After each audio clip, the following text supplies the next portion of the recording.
Welcome to Stories Acil, where the night comes alive with true tales of terror. Tonight, we delve into the shadows of law enforcement, where routine calls turn into nightmares.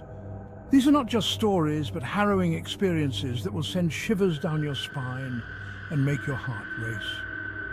Imagine patrolling the quiet streets of Bergen County only to answer a call that plunges you into a scene of horror. Or investigating a routine disturbance only to uncover a sinister cult lurking within the walls of a flooded apartment.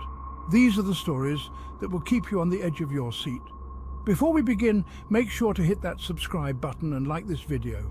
Your support helps us bring more chilling tales to light. And trust me, you won't want to miss a second of what we have in this channel. Stay with us until the end, if you dare. Now, let's step into the shoes of a night shift officer in Bergen County.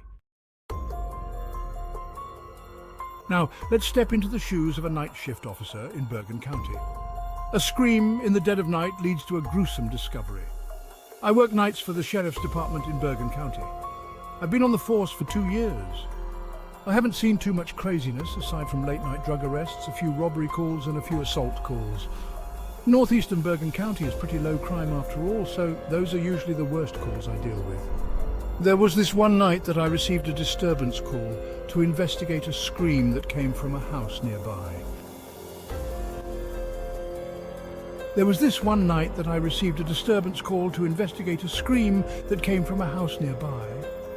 Usually a call like this would mean a domestic dispute, or even just something as harmless as people drinking and being too loud. I arrived at the house though, and I had to confirm twice that it was the correct house because none of the lights were on. There was a car in the driveway though, a blue Toyota Sienna minivan. Someone was home. I went over to knock on the door a few times. The neighbor must have seen my car because he came out and walked over, reporting that he was the one to call the police. He told me the woman who lives there lives alone, but occasionally had her boyfriend over, making it slightly more concerning. I tried the doorknob now, which was locked. I then made my way around the house, trying all the windows, which were all locked. All but one of the backyard windows. It was already slid completely up, enough for someone to climb through. This was a red flag, considering every other window was closed. I requested backup to the scene, and once I got confirmation, I climbed into the house through the window. I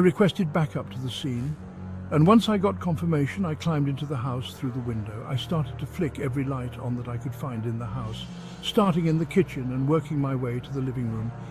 And yes, it's advisable for police to turn on the lights when investigating buildings. What you see in TV shows and movies where they leave the lights off is only done for suspense. I called out for the woman, trying to assure her it's okay, police were here, though at that time I still couldn't hear her. I still didn't know what exactly the situation was, other than she was reported screaming. There was no response no matter how loud I yelled. The first floor was clear, so there was only the upstairs left to check. I wanted to wait for backup to arrive because I was nervous what I'd find up there. But I'd also not forgive myself if I waited and wasted precious time that I could have used to save this woman from a possible medical emergency. Before going up the stairs, I unlocked the front door for when backup would arrive. I then walked up the carpeted stairs quietly, and as I got halfway up the stairs, I peered over the ledge onto the second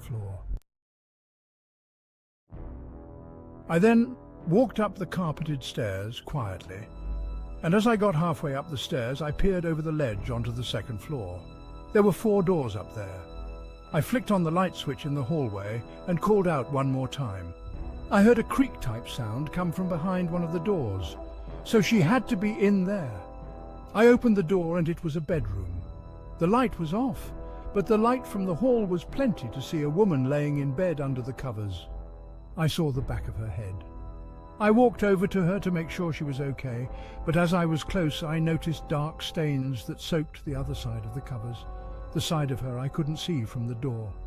I yanked the covers off the woman and realized it was blood, and she'd been stabbed multiple times, but she was still breathing. I grabbed my walkie and reported a stabbing, requesting immediate backup and an ambulance. The creak I heard moments before suddenly made no sense if this woman was in bed like this, and given she was unconscious, someone placed her in the bed most likely. I did a 360 in place, looking around the room. There was a closet. It was instinctively the first place I'd think to look. I had my gun drawn and had my hand on the doorknob for 5 seconds, gathering the courage to yank the door open. When I finally did, there was no one inside. I turned around again to look at the bed, at the bleeding woman.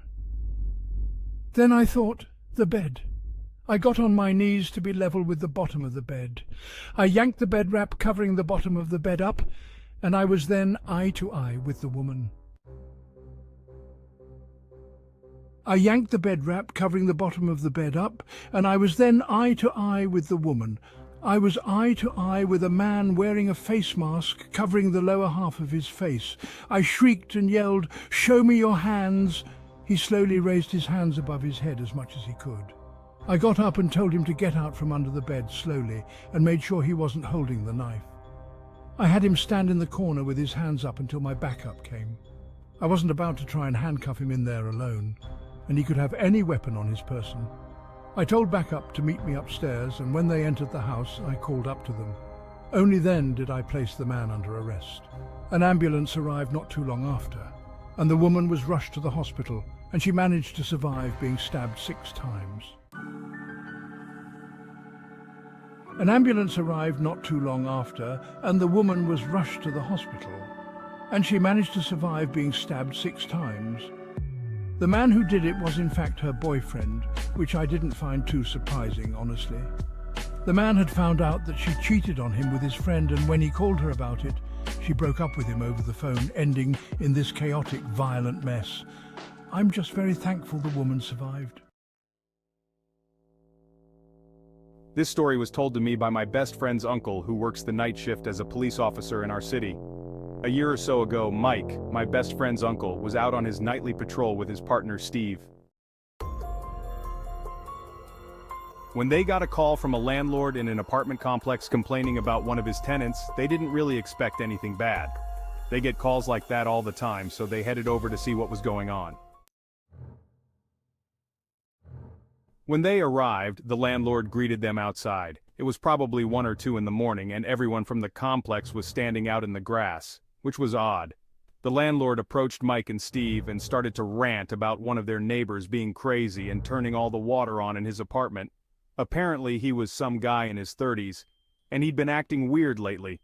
Mike could see that there was water seeping out from the front door to the place, and decided they had to go in and do a welfare check on the guy. When they walked in, water was pouring down the stairs and clearly flooding the building, which meant that this water had to have been turned on for hours to cause this kind of damage. They climbed to the 2nd story and knocked on the door where the water was gushing out from. The landlord told them that the tenant's name was Adam, and so they pounded on the door calling his name. No one answered for a couple minutes, and so they decided to break the door down. When they did, they spotted Adam standing in his kitchen. All of the sinks, the shower, and the toilet from the bathroom, and a hose from outside were gushing water everywhere. Adam was standing there, shaking. His eyes were wide, like he was terrified to move.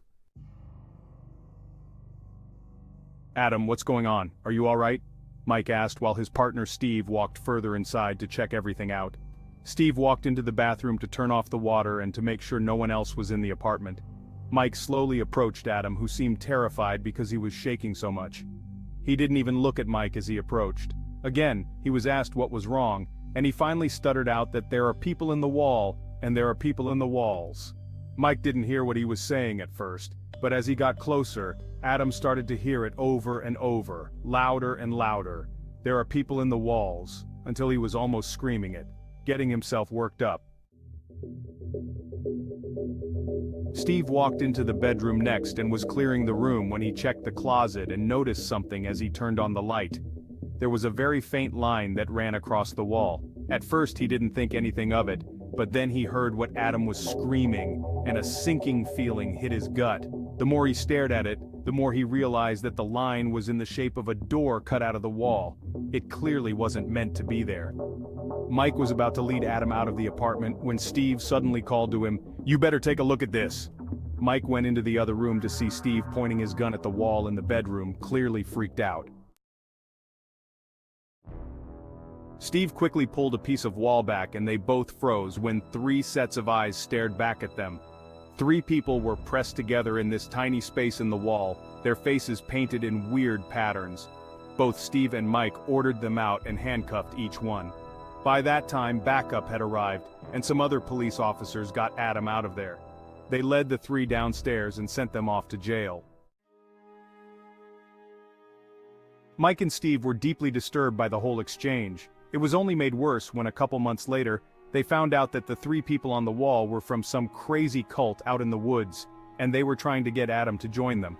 They preyed on him because they knew he had a past history of being mentally unstable, and they were trying to scare him. He turned on all the water in an attempt to flush them out of his own home. To this day, Mike and Steve say that this was the most disturbing call they have ever been on.